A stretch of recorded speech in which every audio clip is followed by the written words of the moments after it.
নমস্কার বন্ধুরা, আজকে সারাদিনের কিছু রান্নার মুহূর্ত তোমাদের সাথে আমি শেয়ার করছি। তো এটা টিফিনের প্রস্তুতি চলছে আমার। আমি একটু বেগুনগুলো, প্রত্যেকদিন এক বেগুন ভাজা ভালো লাগে না, তাই বেগুনগুলো একটুখানি চলো দেখি কি করতে পারি। তা বেগুনের ভিতরগুলো দেখো গোল গোল করে কেটে নিয়েছি আমি। নেওয়ার পরে তারপরে ওগুলো ওই যেই বেগুনের ভেতরের যেই অংশটা সেটা কুচি করে নিয়েছি, পাতলা করে কুচি করে নিয়েছি। এবার তার সাথে নিয়েছি পেঁয়াজ কুচি, টমেটো কুচি। তা তোমরা আরও কিছু নিলে নিতে পারো। তা আমি পেঁয়াজ কুচি নিয়েছি আর টমেটো, দুটো ডিম ভেঙে নিচ্ছি। এর মধ্যেই ওই পেঁয়াজ কুচি, টমেটো কুচি আর বেগুনের যে ভেতরের কাটা অংশটা নিয়েছিলাম সেটা এর মধ্যে দিয়ে দেবো।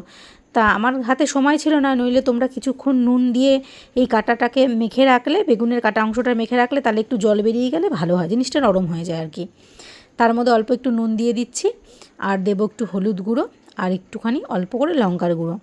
এই তিনটে গুঁড়ো মশলা দিয়ে আমি এই লিকুইড মতো যে ডিম দিয়ে তৈরি করেছি সেটা রেডি করে রাখলাম। এবার একটা ফ্রাই প্যানে অল্প করে সাদা তেল দিচ্ছি, তার মধ্যে কেটে রাখা বেগুনগুলো বসিয়ে দিচ্ছি। আমার বেগুনটা একটু মোটা হয়েছে, তোমরা আরও পাতলা করে কাটলে কাটতে পারো, তাতে কোনো অসুবিধা নেই।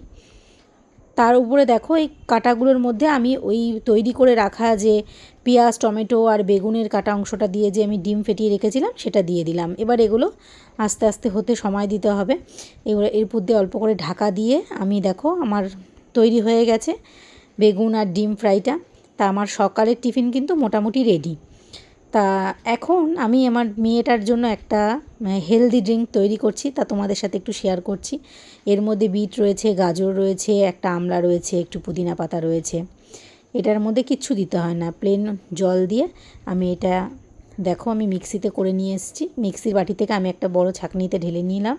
নিয়ে এই যে এটাকে যে একটুখানি চেপে চেপে এটার ভিতর থেকে পুরো রসটা বার করে নিচ্ছি।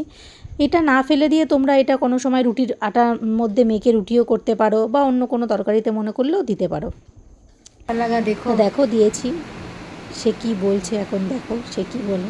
अच्छा दोस्तों, you can try this at home. তাই এবার আমি দুপুরে রান্নার দিকে চলে যাচ্ছি। দেখো মাছগুলো আমি ভেজে নিয়েছি, সেই তেলেই কেটে রাখা আলু ভাজছি। আলুটা একটু লাল লাল করে ভাজা হয়ে আসলে এই সময় পেঁয়াজ, আদা, রসুনের যে পেস্টটি করে রেখেছিলাম সেটা দিয়ে দিলাম, সাথে কিছু গুঁড়ো মশলা, সাধারণত যে গুঁড়ো মশলা হয় জিরে গুঁড়ো, লঙ্কা, হলুদ, নুন আমি দিয়ে দিলাম। দিয়ে এই মশলাটাকে একটু ভালো করে কষিয়ে নেব।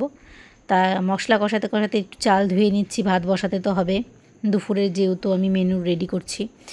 তা দেখো আমার মাছের ঝোলটা কিন্তু রেডি হয়ে গেছে।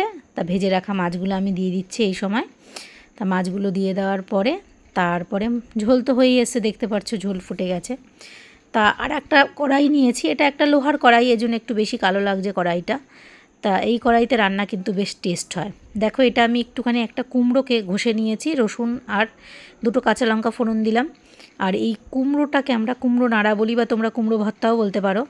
তা কাঁচা লঙ্কা আর তোমার রসুন দিয়ে এইটা তৈরি হবে, বেশি কিছু দিতে হয় না, খুব টেস্টি হয়। দেখো আমার ভাত তৈরি হয়ে গেছে, গরম গরম ভাত, ডাল, তা সকালে উচ্ছে, কুমড়ো, সজনে ডাঁটা ভাজা, আর ওই কুমড়োর রেসিপিটা, আর মাছ, আর কিছু ফল কেটে রেখেছি। চলো টাটা।